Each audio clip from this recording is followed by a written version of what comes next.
नमस्कार, मैं अरुण सैनी। आप देख रहे हैं वॉइस ऑफ उत्तराखंड, सच की आवाज़। आज वॉइस ऑफ उत्तराखंड में हम बात करेंगे कैंसर को लेकर। हमारे साथ वॉइस ऑफ उत्तराखंड में मौजूद हैं डॉक्टर मुकेश कुमार गुप्ता जी, जो कि कैंसर स्पेशलिस्ट हैं कनिष्क हॉस्पिटल में।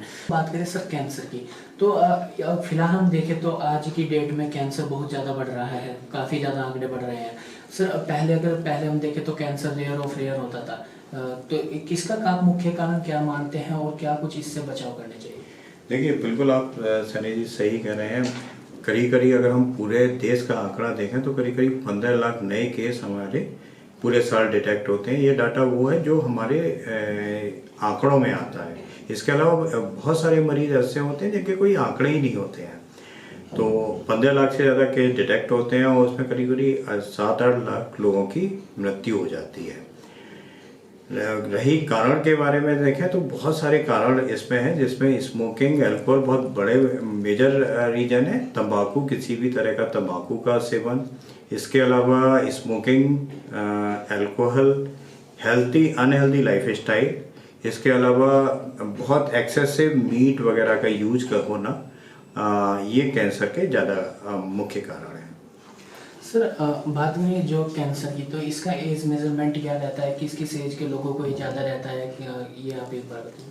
ये आमतौर पे देखा जाए तो ये यूजुअली 40 साल के बाद ज़्यादा लोगों में कॉमन होता है। और जैसे विदेशों की बात करें वहाँ पे 60 ईयर के बाद ज़्यादा होते हैं, लेकिन भारत देश में ये रिलेटिवली थोड़ी कम उम्र में शुरू होता है। और एज इसलिए, और जिनकी फैमिली में इस तरह के कैंसर होते हैं उनमें और जल्दी भी हो सकता है। सर बात कैंसर को लेकर, या फिलहाल के क्या कुछ नई तकनीकें आ रही हैं? कैसे इससे बचाव करने के लिए क्या कुछ दवाइयाँ या क्या कुछ तकनीक, क्या कुछ सर्जरी अभी आ रही हैं? सबसे पहले मैं सैनी जी आपको कि लोगों को हमें क्या ध्यान रखना चाहिए कि अगर कैंसर किसी को हो रहा है तो हम कैसे उनको डिटेक्ट कर सकते हैं।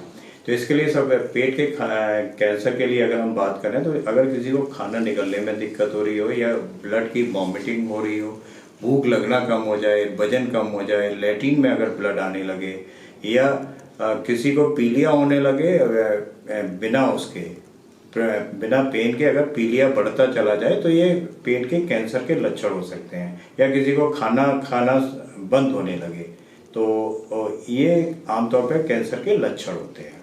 अब हम इनको ये देखते हैं कि हम इनको डायग्नोज कैसे करेंगे, हम इसको डिसीज़ को अर्ली स्टेज में कैसे पकड़ सकते हैं। तो इसके लिए बहुत सारे टेस्ट अवेलेबल हैं। जैसे एंडोस्कोपी से हमको खाने की नली का कैंसर पता चल जाता है, अल्ट्रासाउंड से हमको गॉल ब्लैडर कैंसर के बारे में जानकारी मिल जाती है, सीटी स्कैन से हमारे जितने भी पेट के अलग अलग तरह के कैंसर हैं उसके बारे में जानकारी मिलती है, कोलोनोस्कोपी से बड़े आंत के कैंसर के बारे में जानकारी मिलती है। तो एक बार अगर हमें कंफर्म हो जाता है कि कैंसर इस जगह का है, तो उसके अलग अलग ट्रीटमेंट अवेलेबल है। पेट के ज़्यादातर कैंसर को हम सर्जरी द्वारा निकाल सकते हैं अगर ये शुरुआत वाली स्टेज में है, लेकिन कभी कभी कैंसर एडवांस स्टेज में भी होता है तो ऐसे मरीजों को हम कीमोथेरेपी भी साथ में देनी पड़ती है। और इसके अलावा जो खाने की नली के ऊपर वाले कैंसर में या लैट्रिन के आखिरी वाले भाग के कैंसर में रेडियोथेरेपी का भी इस्तेमाल होता है। तो ये अलग अलग ट्रीटमेंट अवेलेबल है, लेकिन सबसे इम्पोर्टेंट है कि अगर हम बीमारी को, अपने सिम्टम्स को हम ध्यान रखें और इसको शुरुआत की स्टेज में डिटेक्ट कर लें, तो एक तो ये कैंसर क्योर हो जाते हैं, ठीक हो जाते हैं। हम लोगों के पास जो 10-10, 12-12 साल पुराने भी कैंसर जो शुरुआत में हुए हैं वो सारे ठीक हो गए। तो अर्ली स्टेज वाले कैंसर बिल्कुल ठीक हो जाते हैं, बस आपको थोड़ा सा अवेयर होने की ज़रूरत है। सर आपने स्टेज की बात की है, हम यही जानना चाहेंगे पहले कि कैंसर की कितनी स्टेज होती हैं और किस स्टेज तक कैंसर का बिल्कुल सफल इलाज संभव है? आपने बहुत अच्छा क्वेश्चन पूछा। नॉर्मली कैंसर की 4 स्टेज होती हैं, स्टेज 1, 2, 3 और 4। तो स्टेज 1 और 2 अर्ली कैंसर कहलाते हैं और ज़्यादातर मरीज स्टेज 1 और 2 में ठीक हो जाते हैं अगर इनको सही समय पर सही जगह पे इलाज करा दिया जाए। स्टेज 3 के कैंसर का जीवन बढ़ जाता है अगर हम प्रॉपर इलाज करते हैं। स्टेज 4 के कैंसर में यानी जीवन थोड़ा बढ़ता है, बहुत ज़्यादा नहीं बढ़ पाता है। इसलिए हमारा कोशिश ये होनी चाहिए कि हम कैंसर को स्टेज 1 और 2 में ही पकड़ पाएँ। सर अगर हम बात करें विदेशों में तो कैंसर को लेकर कई ज़्यादा तकनीक आती हैं, कई इलाज संभव है, लेकिन अगर भारत की बात करें तो क्या कुछ आगे तकनीकी पर काम किया जा रहा है कैंसर को लेकर? नॉर्मली कैंसर के लिए दिन प्रतिदिन कहीं ना कहीं रिसर्च लगातार चल रही है।